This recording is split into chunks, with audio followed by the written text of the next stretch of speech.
Hello, good evening, good afternoon, good morning, wherever you are in the world.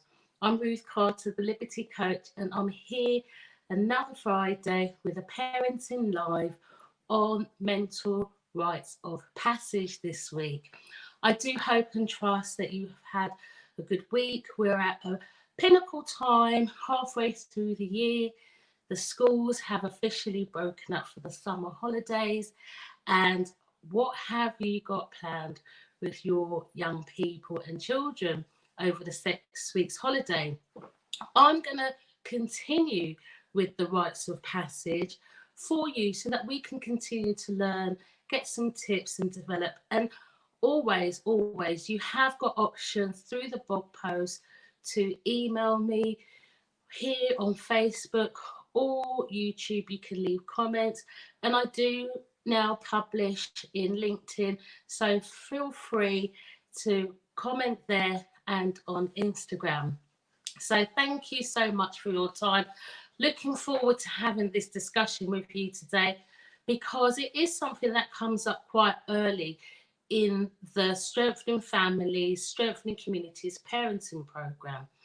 But I chose to deliver it right now because I want us to start thinking about preparing our children for September, for when school comes. And that's what the mental rights is about. It's about our learning, our knowledge, and how we help our children to transition from childhood to adulthood successfully and as best as we can. Sometimes we may feel that our tools are limited, but we come from families and communities where we can ask lots and lots of questions. And if you're fortunate to have a network of friends, other parents, whether they're mums or dads, aunties and uncles, they are always a good resource to tap into. So, as with all weeks, we read from the parenting manual just to give you the synopsis of what we're covering today, as well as going through the steps. In the blog post, I do also add some of the activities, and they're 14 this week, 14 different ones that you could choose from. When I was reflecting on them, I've done a lot of them over the years because myself have done this parenting course a few years ago. It helped me when my children were going through secondary school and primary school, actually. And so it's helped me transition them through that time, of which both have come to that end of the journey. My son is in year 11 and he's waiting now for his exams results, as we know that our ending this year wasn't as usual, but we still wait optimistic for a brighter future. So I will get on with what is in the text. So if you do have the parenting manual, I do encourage you to go through it. I've had mine for a long time, and it's nice, like in the weeks we gather stickers for every time we've made our accomplishments. And sometimes, just those feelings, those pats on the back can just encourage us to continue the journey further. So I welcome you once again to the Parenting Live, just so that it's a place that we can learn, share, because I know that the answers are deep within us. So we must help our children understand that the attainment of knowledge is important for their survival. We must teach our children that knowledge, education, and experience are needed in order to make wise choices and eventually to have more control over situations that will occur in their lives. The suggested activities that follow will help you assist your child in making the mental journey from childhood to adulthood. So this week, there are only 6 steps, but I will get through them as quickly as possible. And I am mindful that the age group of the audience, of the parents, are from young ages right up until teenage years. So always think about your child first, where they are in their learning and development, and just apply some of the tools that you think that would help them, that will encourage them, will get them to thrive, to grow, and that will support your parenting too. Things that you may have not even considered, there are steps that you could try. And there may be things that you're currently doing. I encourage you, if they're working, to continue with them. So step one, teach your child to follow to value of high achievement and help him or her attend school, such as secondary school, further and higher education, college and university. Well, I know a little boy, he's 4 going on 5 this year, and he's going to big school. Now, he's very, very excited. Now, it didn't mention about primary schools, but he's very, very excited to start big school in September. And maybe those, depending on the years in primary, may be excited also, but the intensity may not be the same as that little 4 or 5-year-old. Also, those that are entering back into secondary school, their excitement may not be as high as the 4 or 5-year-old, but they may have some anticipations. Now, we have gone through a pandemic. We have gone through a change. I'm hearing the words new normal come about and embracing a different way of doing things. How are we going to help our children to return successfully to school as parents? Now, I have already had the conversation with some parents in the neighbourhood and online, just asking questions and posing their feelings on their children return in September. Some are happy with it in terms of they've already had the discussions of safety measures that are going to put in place, wearing gloves, mask, carrying hand sanitizer, allowing their children to travel back onto the buses so that they can go to school because their child may not be in the same district. I've also had conversations where parents have said flat out they are not sending their child back to school, yet you know there are going to be sanctions. My approach would be for win-win situations where parents who have a fear now of sending their children back to school have this discussion, have the discussion on their learning, their mental rite of passage, and help and support them to go back to school, as well as for parents, be supported, find your support networks to help you come up with better decisions that create win-wins instead of school fines. So that would be my little nugget there. Number 2, help your child understand why it is important to learn how to study, take tests and use the library.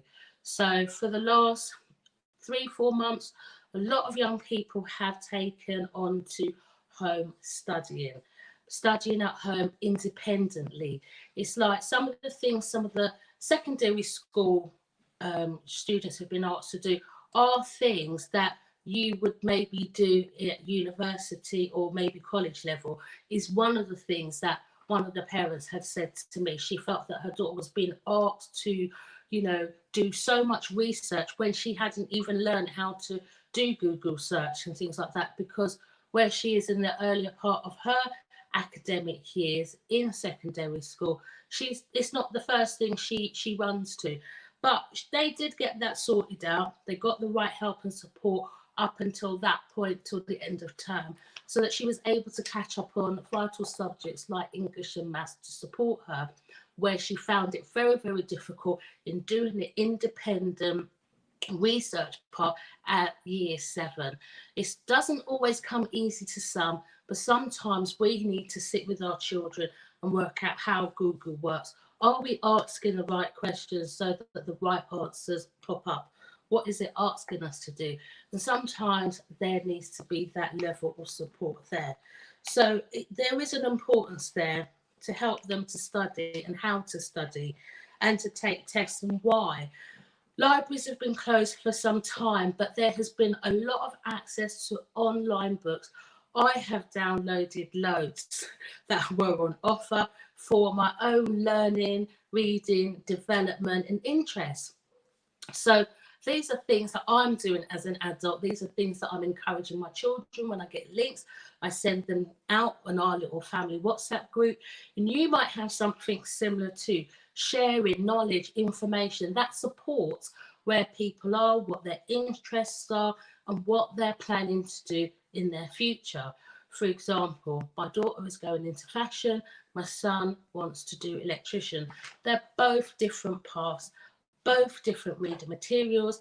And if I come across anything, any articles, any books, I send it out just to support them.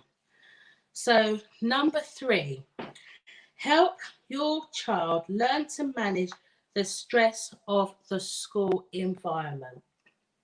Now, there will be, I'm sure, some apprehension going forward to summer, but we're in July now.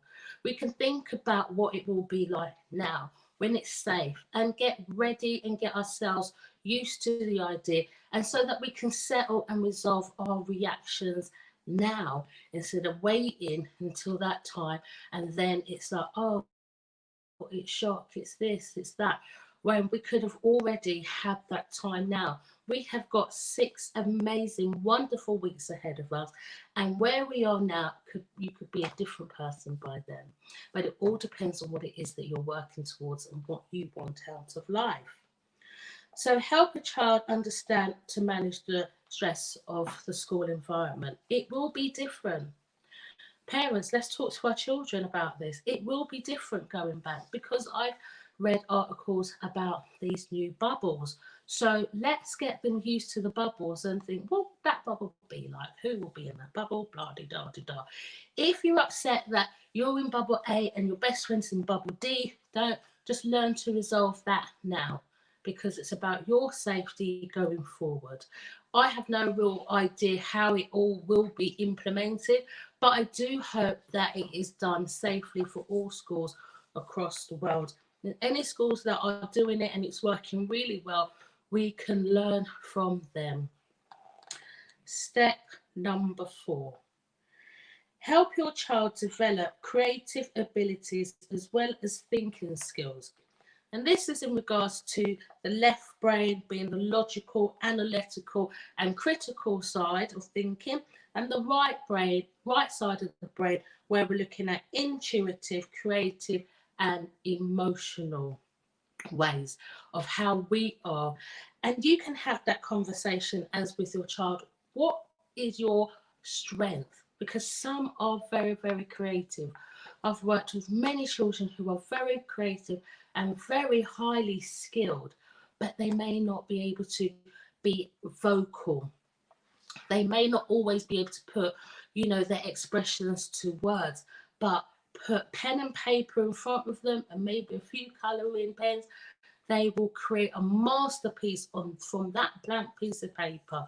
And some are quite intuitive, like they have feelings of, nervousness or excitement and joy. And you'd be like, well, what are you feeling? What is that all about? And they will be able to tell you that either they know it for certain, or they've just got this feeling, this vibe, the environment's good, they're feeling great to be where they are. But have that talk with your child and discover what they are like. My daughter is very, very creative. She's very, very good at drawing, whereas my son, he's very analytical and very critical in his thinking response.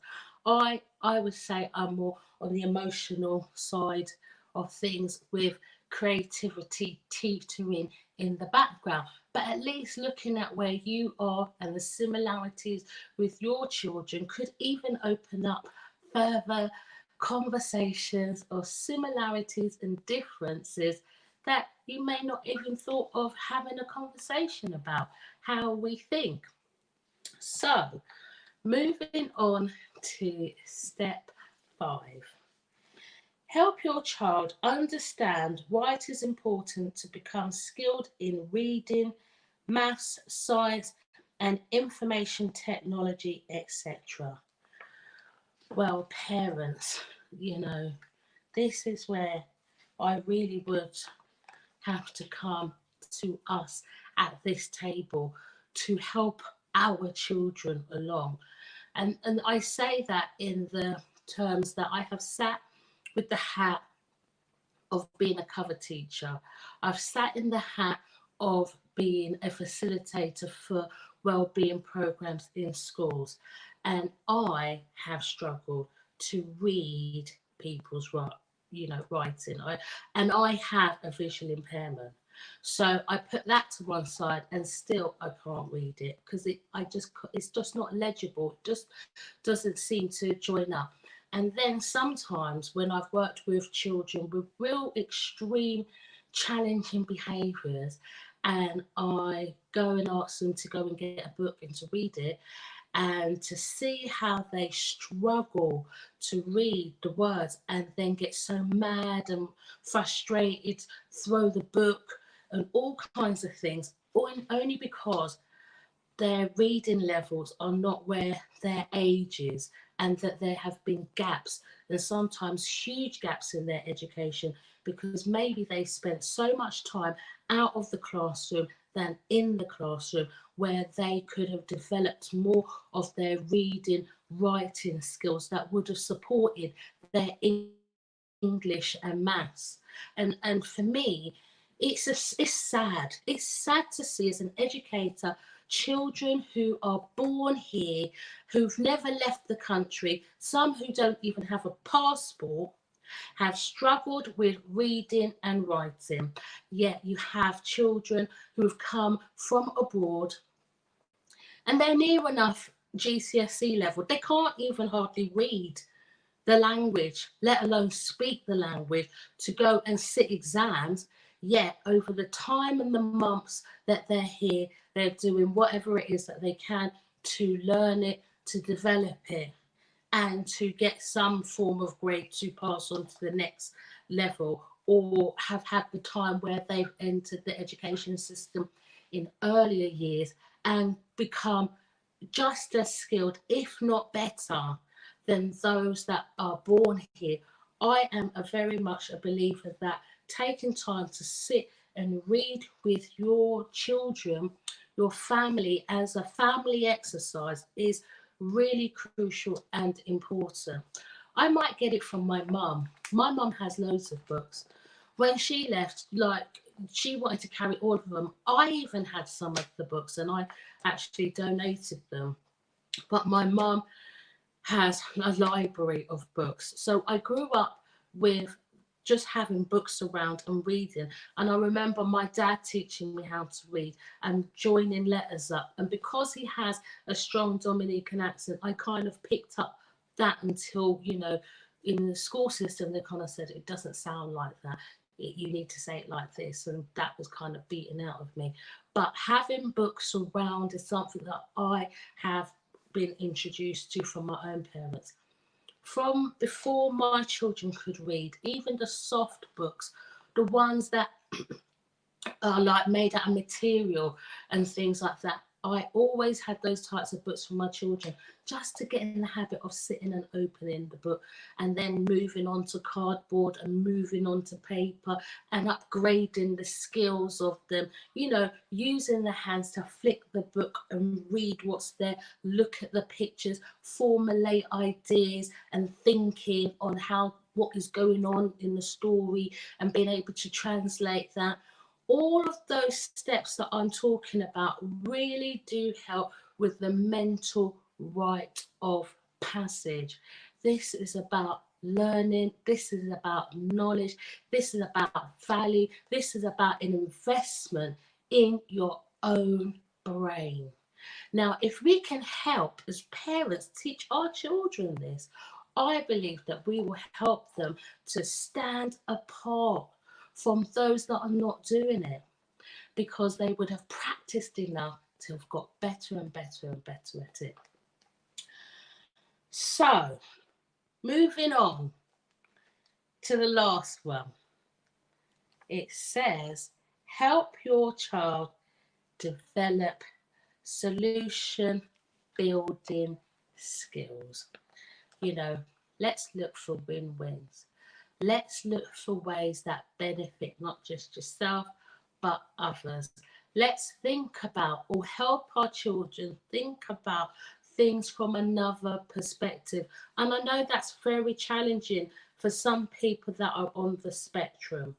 I know there are people who have different logical ways of thinking, but for the majority that do think that way, let's help them build solutions of win-wins, and that they can, participate in a community atmosphere with like-minded people and children, like they're going in with an investment to learn come September 2020. And let us as parents be the ones to encourage them first. We're waiting for the school to tell us how we are going to prepare our children. We should be doing that now. And then when the school come along and tell you what's what, you're now working hand in hand together. Parents, be encouraged. Be encouraged to encourage yourself and encourage your children. Encourage their learning and development, because they do have a future and they can create it now. And if any of the things that you're struggling with, that your children will not sit and read, help them and encourage them to read, even if it's a comic book or something that they like. It could be about cars, but as long as there's some words and writing there, allow them to focus their attention on that and then get skilled and transfer it to other things. Because in the school environment, you learn lots and lots of different subjects. So why don't we, take this first step first and help our young people along? So I am coming down to the end, and I always say this in terms of what the time is, but I know that I have had the chance to share with you some of the things that were on the mental rite of passage.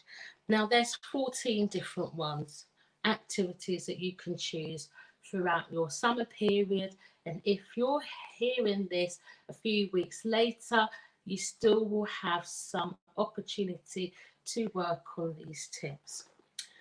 So one of the ones that I was going to pick, because there's been lots of homeschooling, model reading and read to your child.